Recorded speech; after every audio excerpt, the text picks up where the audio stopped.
ಅಳ್ಬೇಡ ಕಣೋ, ನಿನ್ನ ಹತ್ರ ನನ್ ಕೈ ನೋಡಕ್ಕಾಗಲ್ಲ ಸಾಗರ್, ನೋಡಕ್ಕಾಗಲ್ಲ.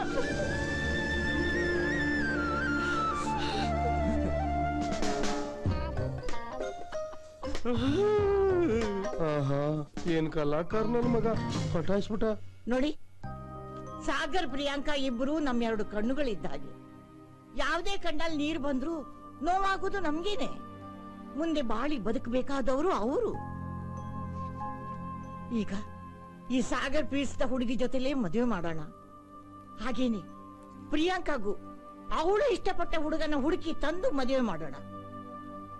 ಅಮ್ಮ ಹೇಳಿದಾಗೆ ಪ್ರಿಯಾಂಕಾಗೆ ಬೇರೆ ಗಂಡು ನೋಡೋಣ, ಇವನಿಗೆ ಇವಳ ಜೊತೆನೆ ಮದುವೆ ಮಾಡೋಣ. ಅದೇ ಮುಹೂರ್ತದಲ್ಲಿ ಎಂಗೇಜ್ಮೆಂಟ್ ಆಗ್ಬೇಕು. ಏಯ್, ಆ ಹುಡುಗಿ ಫೋನ್ ನಂಬರ್ ಕೊಡು, ಈಗಲೇ ಮಾತಾಡ್ತೀನಿ. Phone number dad. ಯಾಕೋ ಅವರಪ್ಪ ಅಮ್ಮಂಗೂ ಹೇಳಿಲ್ವಾ? ಈ ಲವ್ ಮಾಡೋರ್ ಹಣೆ ಬರನೇ ಇಷ್ಟ ಅಣ್ಣ. ಹೇಳ್ದೆ ಕೇಳ್ದೆ ಲವ್ ಮಾಡ್ಬಿಡ್ತಾರೆ, ಅವರು ಟೆನ್ಷನ್ ತಗೊಳ್ಳೋದು, ಮನೆಯವ್ರಿಗೂ ಟೆನ್ಷನ್ ಕೊಡೋದು. ಲವ್ ಮಾಡೋದಕ್ಕೆ ಹುಡುಗಿ ನಂಬರ್ ತಗೊಂಡ್ರೆ ಸಾಕು.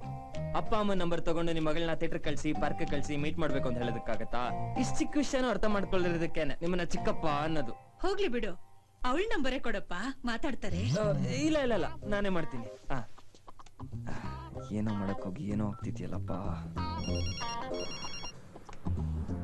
Hello? Hello. Who is this? Hey, Kajal, how are you? Kajal? What? ನಮ್ಮ ಮನೇಲಿ ನಮ್ ಲವ್ ಬಗ್ಗೆ ಮಾತಾಡ್ದೆ, ಎಲ್ಲ ಒಪ್ಕೊಂಡ್ಬಿಟ್ರು. Isn't that awesome? ಸರಿ, ನೀನ್ ನಿಮ್ಮ ಅಪ್ಪ ಅಮ್ಮನ್ಗೆ ಹೇಳಿ 15th ಬೆಂಗಳೂರು ಕರ್ಕೊಂಡ್ ಬಂದ್ಬಿಡು. 25th engagement. What you talking? Idiot! Stupid! Scoundrel! Damn! ಹೌದಾ? Okay okay, same to you. Bye. Okay dad, 15th ಇಲ್ಲಿರ್ತಾಳಂತೆ. ಸರಿ ಸರಿ, ಹುಡುಗಿ ತಂದೆ ತಾಯಿ ಬಂದ್ಮೇಲೆ ಮದುವೆ ವಿಷಯ ಮಾತಾಡ.